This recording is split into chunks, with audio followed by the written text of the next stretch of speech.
geral do que eu conheço, que eu já li algumas coisas, já vi bastante coisa sobre isso, e eu queria passar um pouquinho do que eu conheço e do que eu venho observando há algum tempo. Não vou tomar muito tempo, tá? Espero que não. Bom, eu deixei duas passagens e o desenho que a gente postou no nosso Instagram. Eu vou ler aqui com os irmãos a passagem. Tem mais uma que não está ali, que eu achei importante também. Tem essa, o Salmo 139, 13 a 14, né?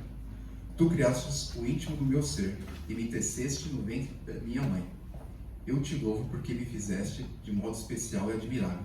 Tuas obras são maravilhosas. Digo isso com convicção. E o outro em Jeremias 1, versículo 5.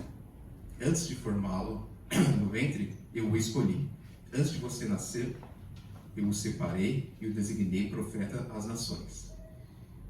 Bom, esses dois aqui já falam muita coisa de como Deus já nos conhece muito antes de sermos concebidos, né? Porque Deus ele já é o Deus que anuncia o fim desde o princípio.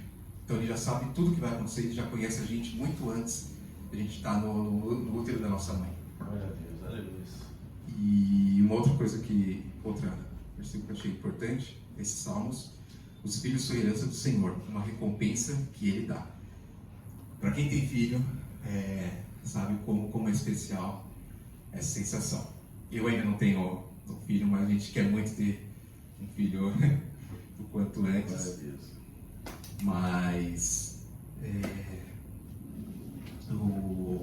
aqui já para começar mostrando a importância e como que não tem como não falar que não é um pecado o aborto.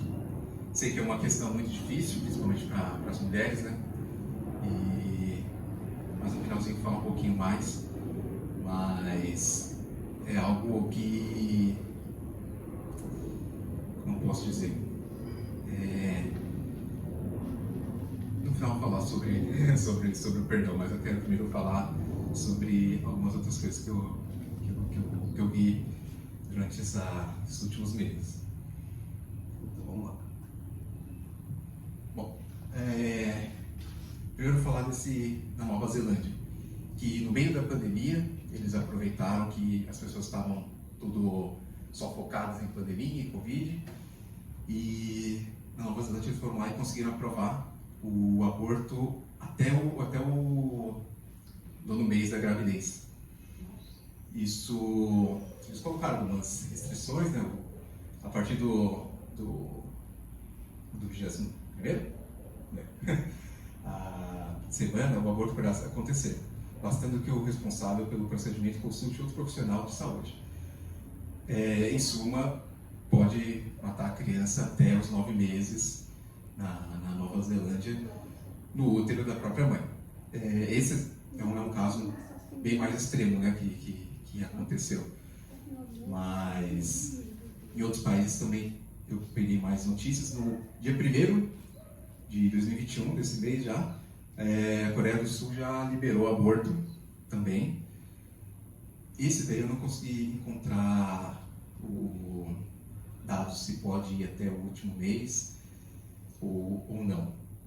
E na Argentina também até a 14ª semana de gestação foi permitido fazer o aborto. Bom, a gente percebe que o da Argentina e a Coreia do Sul foram praticamente... A Argentina foi no finalzinho do ano passado, tipo em dezembro. A Coreia do Sul foi agora. Nova Zelândia aproveitaram a pandemia. Vocês percebem que eles vão sutilmente colocando essas novas agendas. Quando todo mundo está distraído com outras coisas, eles vão colocando essas outras agendas escondido da gente, sem a gente perceber. Mas ainda tem muita gente que tá de olho nessas coisas. Que vejo que tem muitos irmãos de igrejas evangélicas e igreja católica ainda estão nesses países, elas estão tudo tentando reverter essa situação. E o que a gente tem que fazer é orar por esses irmãos desses países e tentar evitar que isso aconteça no Brasil, que eu particularmente acho que vai ser inevitável. Eu acho que vai ter um momento que vai ser liberado aqui até um longo mês também, porque aqui no Brasil a nossa legislação fala que só em casos de estupro e risco para a mãe, de vida para a mãe. Eu não lembro até que semana no Brasil é permitido nesses casos.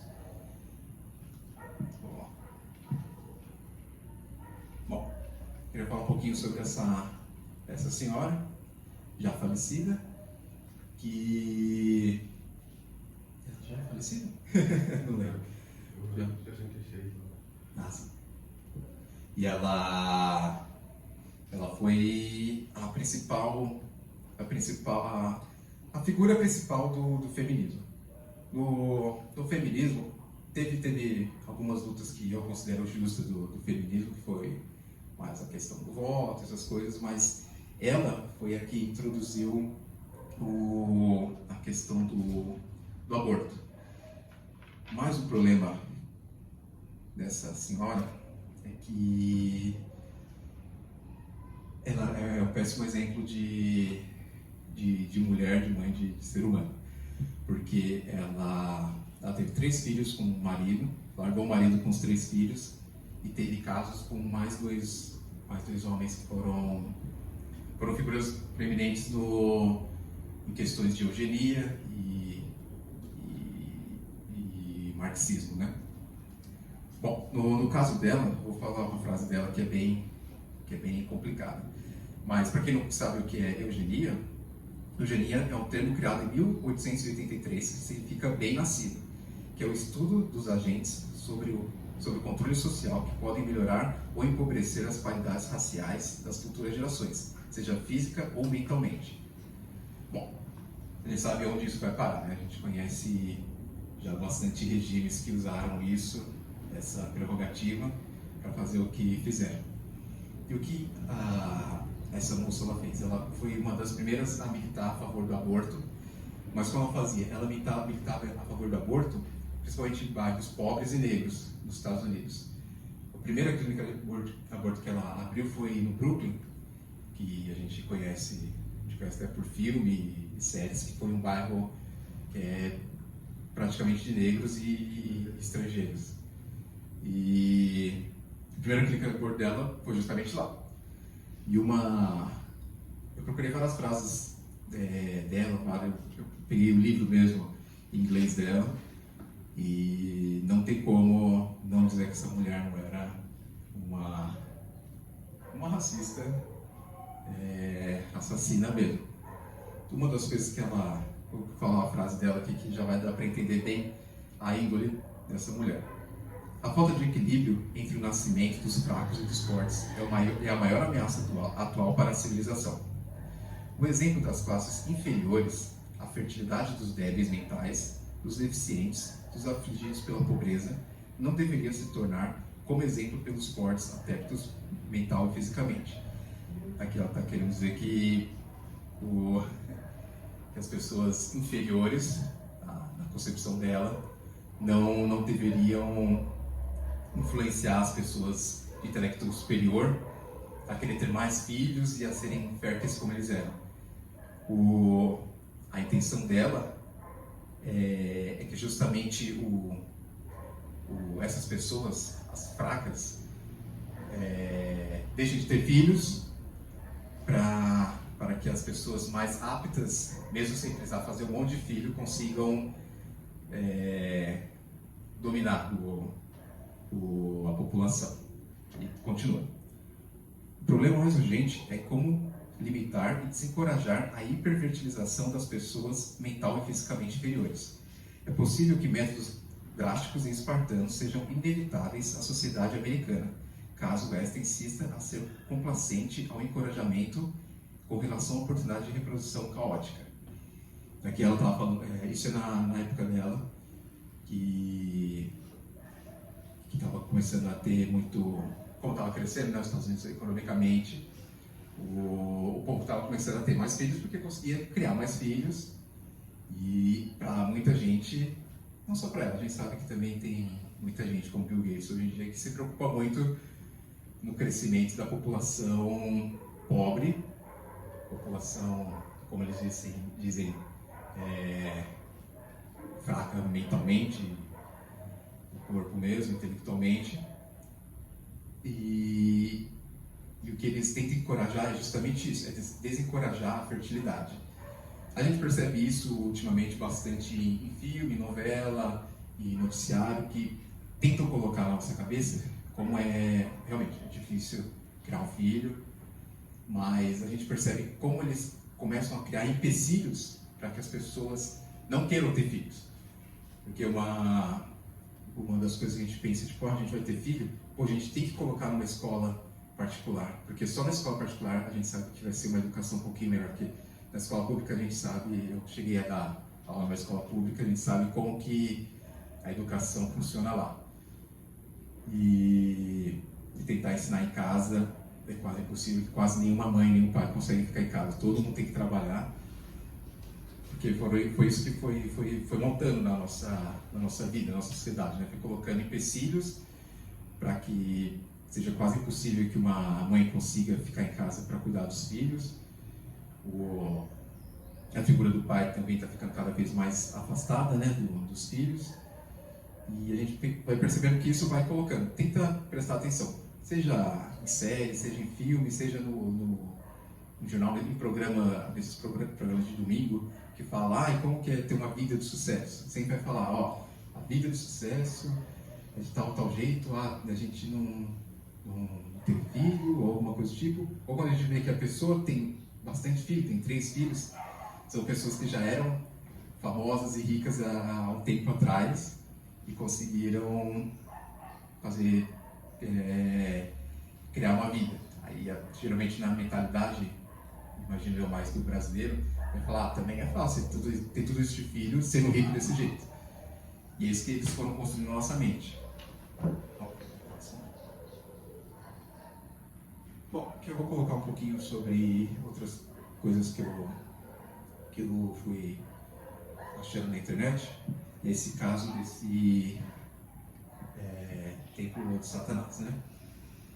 Que abriu faz, acho que 2015, uma coisa assim, faz pouco tempo que eles abriram, e eles falam que não são uma igreja realmente, eles falam que eles são mais uma instituição da uma igreja, né? E qual que é o pulo do gato que eles estão tentando fazer agora? Eles estão tentando colocar o aborto como um ato religioso. Então, nos Estados Unidos, no caso deles, nos Estados Unidos, o Estado ele não pode proibir a ação de fé da pessoa, né? Então, eles colocaram que o aborto seria como um ritual de oferenda do bebê a Satanás. Então, seria uma ação religiosa.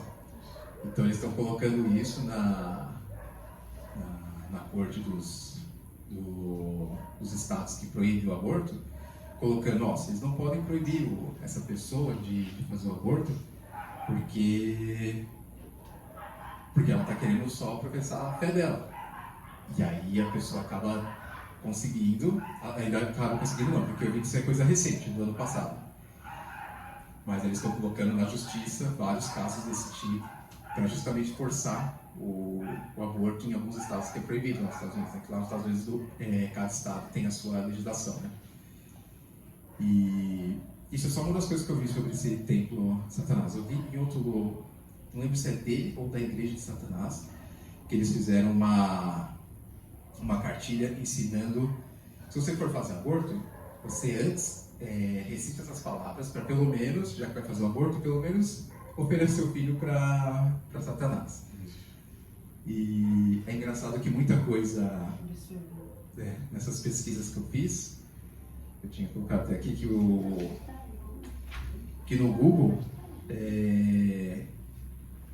eles dificultam um pouquinho mais você achar coisas contra o aborto. Quando você procura pelo termo, ele geralmente coloca coisas, notícias e estudos a favor do aborto.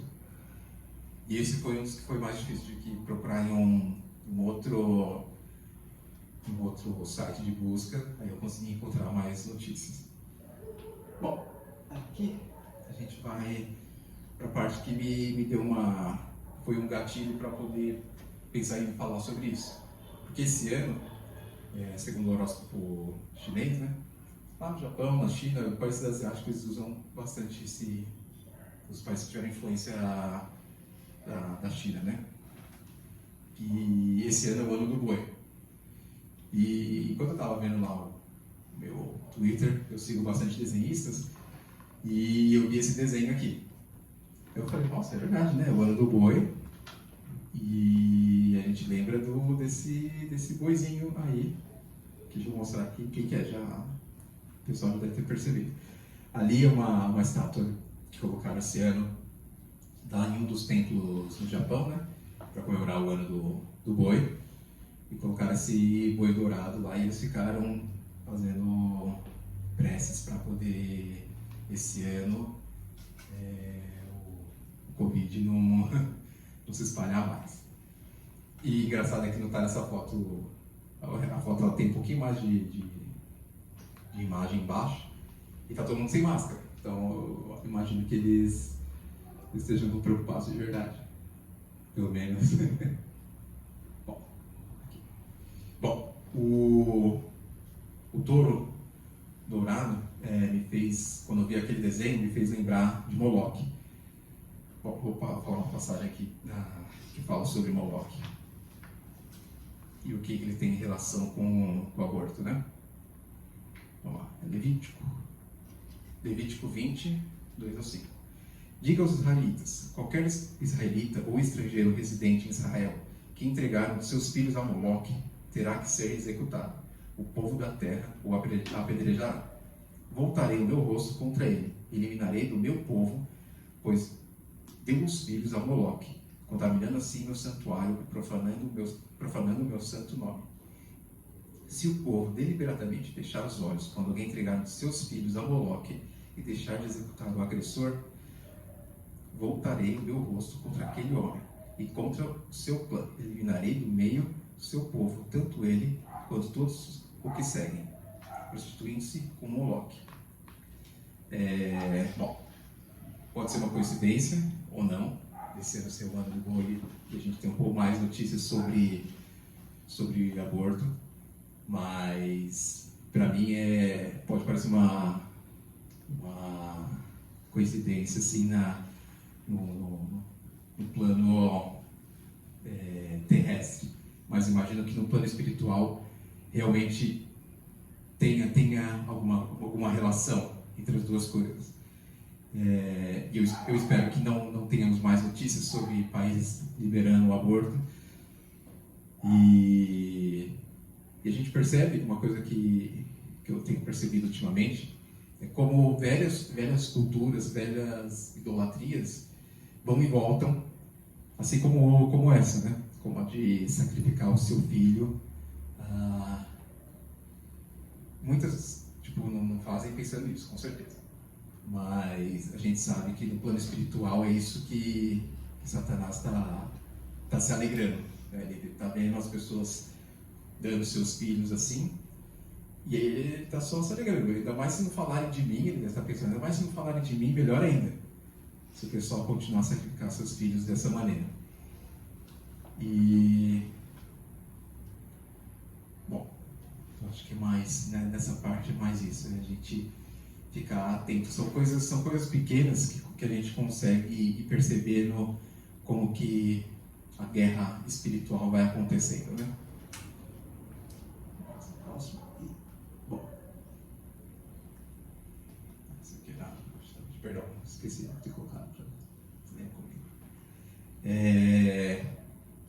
Bom, então vamos falar do perdão. E é muito fácil a gente também falar e ficar culpando as mulheres por fazer isso, mas a gente tem que lembrar que a culpa muitas vezes não é da própria mãe. A gente sabe como a gente acaba sendo influenciado, ainda mais numa situação de desespero, sabe? No caso de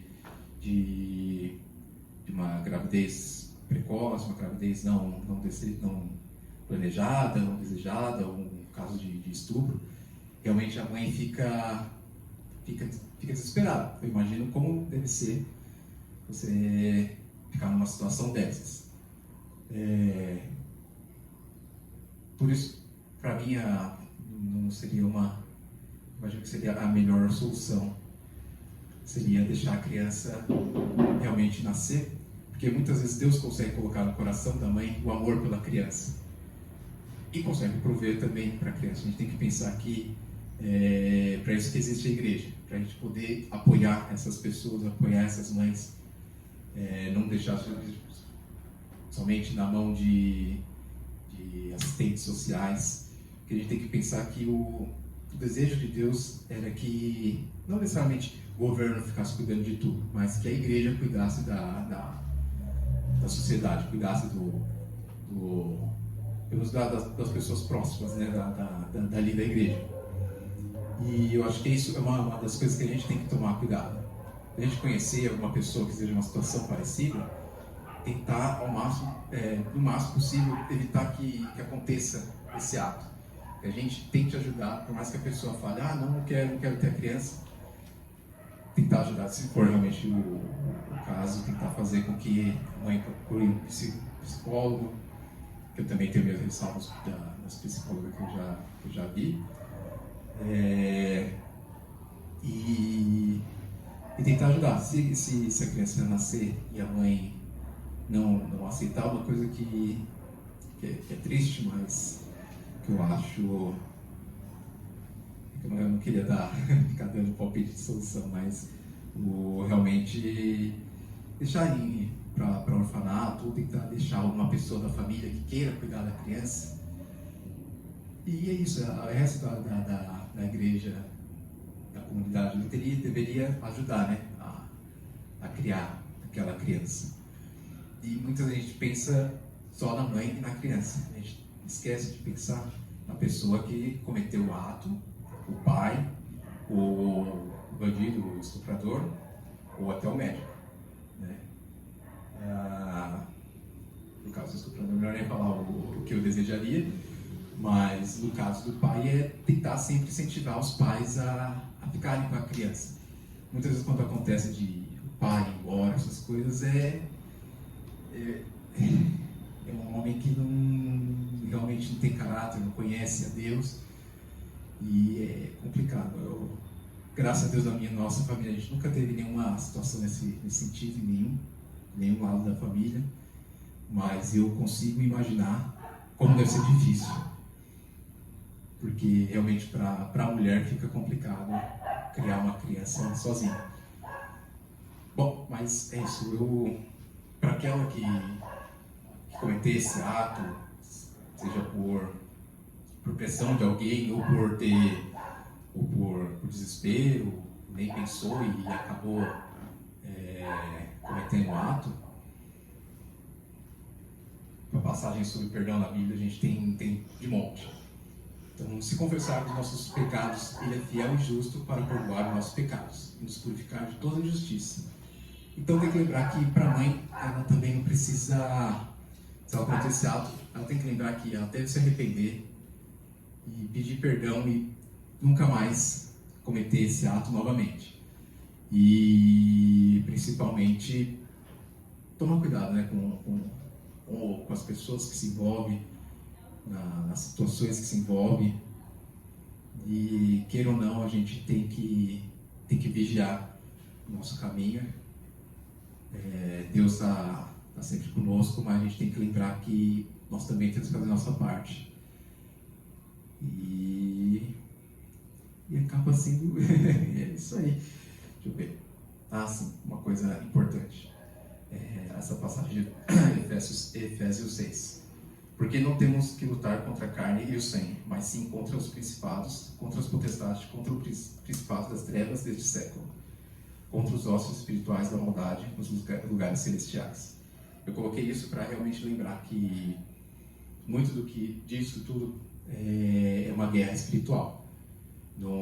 Por isso que não dá para a gente culpar simplesmente a mãe, culpar a criança, até culpar somente o médico comete faz o aborto, o pai e o estuprador, tudo bem, eles têm muito mais culpa. Mas a gente sabe que eles também foram influenciados pela maldade que tem no coração deles e pela maldade que está no mundo. E até nesses casos eu fico pensando que até para essas pessoas a gente tem que perdoar, né? É mais fácil a gente perdoar a mãe, mas perdoar o estuprador é uma coisa extremamente difícil. E a gente tem que lembrar que a gente tem que amar até nossos inimigos, por mais esse seria um teste realmente bem difícil para uma pessoa. Mas é isso que eu queria dizer, eu acho que não tem mais nada. Só agradeço, também agradeço por ter mais mães hoje, até para ouvir, mais mães que também a Simone aqui, entendeu? Eu acho importante a gente ouvir essa palavra, certo? Então, é isso. Em suma, cuide das suas jovens e das mães. A gente precisa cuidar delas muito. Amém? Glória a Deus. Aleluia.